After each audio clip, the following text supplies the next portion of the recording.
Good morning from Fast Company. Here's our daily look into what's driving today's creative business leaders. Spend enough time in corporate America, and somewhere along the line you'll hear the refrain, "Bring your whole self to work." It's become the mantra of modern management, printed on culture decks, repeated in leadership offsites, and embedded in HR rhetoric.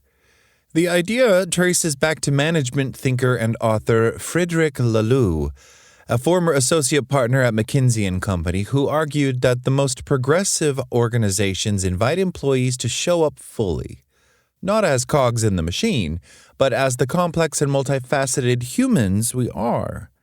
We invited Eric Solomon on the From the Culture podcast, where the PhD-trained cognitive psychologist, who's led research for YouTube, Spotify, and Google, explored this idea further, the benefits and unintended consequences of it all.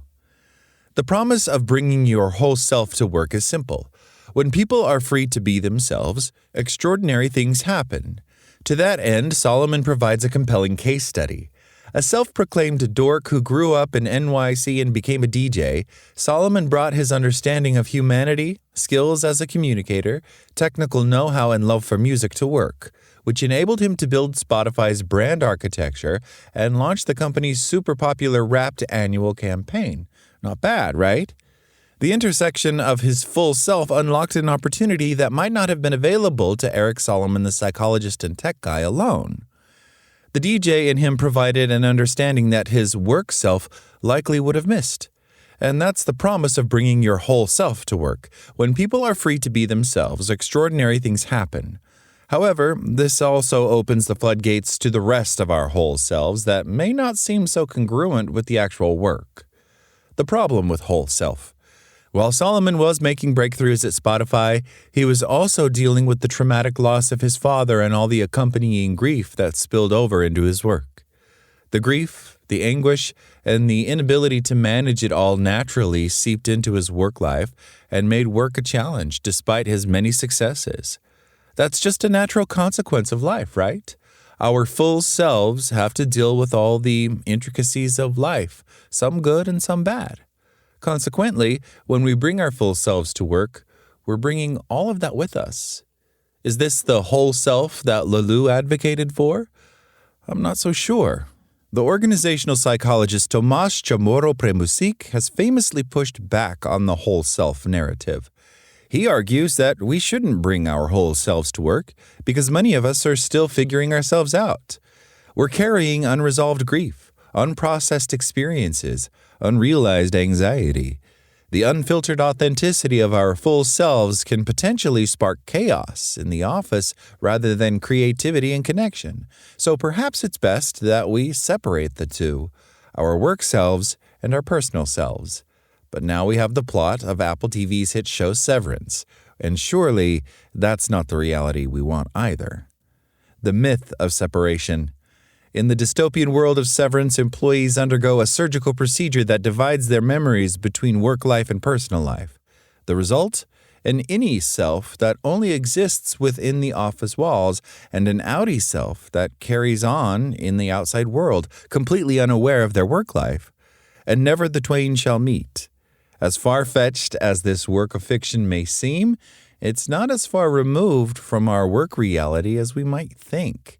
Many of us have become masters at compartmentalizing our lives, creating distinct personas for work and home. We put on our professional self when we clock into the office, leaving our personal lives at the door and switching on our innie selves. A LinkedIn version and a living room version, a boardroom persona and a weekend human. But here's the thing.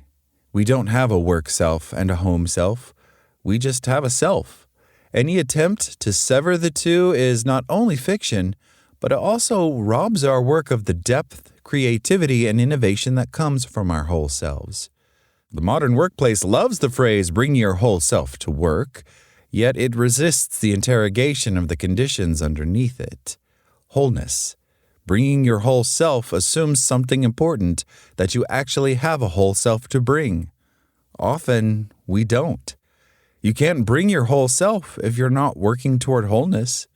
And that's where the deeper human work comes in. Grief, reflection, identity. These aren't distractions from professional life. They're the raw materials that shape it. In our conversation with Solomon, one theme surfaced repeatedly. Organizations are asking more of leaders than ever before, while giving them fewer structures for growth and support. The result? Lonely leaders, burnt-out managers, fragmented identities, people trying to operate like severed halves of themselves. The real opportunity.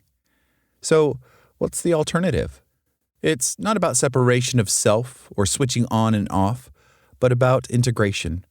Realizing that the person who shows up in the meeting should be recognizably the same human who shows up at the dinner table, not identical, but coherent.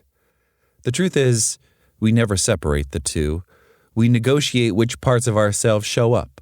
We toggle between identities the way a DJ toggles between records or a producer mixes a song, boosting some frequencies while muting others. Sometimes the polished professional appears. Sometimes the complicated human leaks through. Embracing this truth is the reality in which we should engage. When we do this work, striving for wholeness while simultaneously creating environments that support it, that's when extraordinary things happen. We unlock levels of creativity, empathy, and innovation that simply aren't possible when we're operating as fragmented versions of ourselves. So, let's retire the notion of leaving part of ourselves at home when we go to work. Instead, let's focus on becoming more whole and more integrated individuals, while creating workplaces that not only allow, but encourage us to be us. After all, we're not just employees, we're humans, and it's about time our workplaces reflect that reality. That's all today from Fast Company. Talk to you tomorrow.